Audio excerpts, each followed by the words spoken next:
Hello and welcome back to another video. In today's video, we are going to be unboxing and taking a first look at the Skateboard Havoc electric skateboard. At only $1,100 on sale from the normal $1,600, I think this has the potential to be one of the best valued electric skateboards today. So to jump straight into the unboxing, I'm skipping the part where I actually took all the packaging outside the box, and that's because the box came almost completely disintegrated, which wasn't great. However, everything else on the inside was wrapped up well enough that it came all intact with no dings or scratches. Right out of the box, the Havoc felt great. It felt super well built, professional. It's your standard DKP board, which is a proven combination, and it comes stock with AT tires. Jumping into the accessories, they just include the essentials.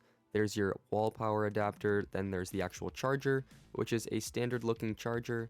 It's a 2.5 amp charger, which is the average speed that a lot of these boards charge at. It would have been nice to see a faster charger on a board with a bigger battery. There's also the remote controller, which is your standard looking Hobby Wing remote controller, which I actually quite like.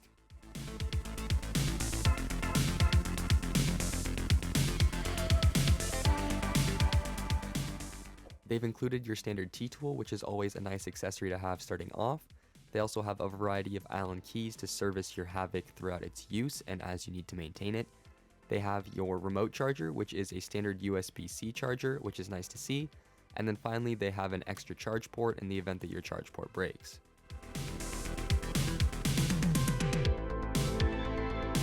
With the unboxing portion of this video done, I'm just going to jump into all of the components used on the Skateboard Havoc electric skateboards. So starting with the deck is 37.5 inches long and is 9.25 inches wide at its widest point. It uses 8 layers of Canadian maple and 1 layer of bamboo, leading to a somewhat flexy feel. The deck features a very shallow concave, which will make the ride feeling very comfortable. This, however, comes at the expense of feeling less locked into your board. As far as the aesthetic of the board goes, it's definitely got a unique shape that I haven't seen on any other electric skateboards. The grip tape aesthetic is nice in my opinion. It features 2 strips on the outside with the middle left open on the wood, and then the Skateboard logo engraved in the middle. The trucks used on the Havoc are your standard double kingpin trucks. These are super common these days and are seen on almost every single 2-in-1 electric skateboard out there.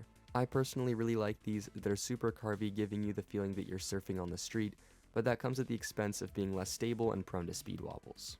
The Havoc comes stock with these 150 by 50mm pneumatic all-terrain tires, which are roughly 6 inches in diameter. They come with these plastic hubs, and I actually quite like these wheels. Even though they're called AT tires, these are more made for street use and dampening vibrations. The Havoc uses 2 6360 motors made by Hobby Wing. Each motor is 1,600 watts for a total combined power of 3,200 watts on the board. The drivetrain is very similar to all of the other DKP pre-built electric skateboards out there, so there's nothing notable there. The mounts are CNC'd, as are the belt covers, and the wheel pulley is made from a plastic. One feature that I really appreciated on the Havoc are these clamps that hold the motor wires down. It just makes the whole board a little bit more clean, and it's small details like this that make a huge difference on build quality. The battery that is being used on this board is a 12S4P battery that is 520 watt hours. That's pretty big for a board that's only $1,100. I love the way that the enclosure that holds the battery is designed. It's sectioned off, meaning that the battery is also in sections, making this board a lot more flexible than if there was one rigid long enclosure on the bottom. The enclosure is made from plastic, and it has this black matte finish, which I think looks awesome. The power switch and the charge port are located on the front section of the enclosure, which is something I wasn't expecting, as most boards have these located on the rear next to the ESC. Speaking of the ESC is located in the rear compartment of this flexible enclosure and is a Hobby Wing high-powered smart ESC.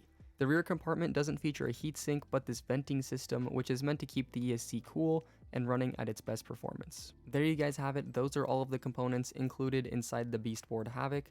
Overall, my first impression of this board is that it's really good for just $1,100. In the next video, we are going to be doing a full review, so I'll let you guys know some more details about the board in terms of its specs and what we think of it and whether it's worth it or not, and who we would recommend this board for. If you guys have any questions on the Skateboard Havoc, let us know in the comment section below. We will also leave a link to the Havoc in the description. If you guys enjoyed this video, please also make sure to like this video and subscribe to our channel for lots of other electric skateboard reviews, DIY electric skateboard builds, and electric vehicle content. Thank you guys so much for watching, and we will see you guys in the next video.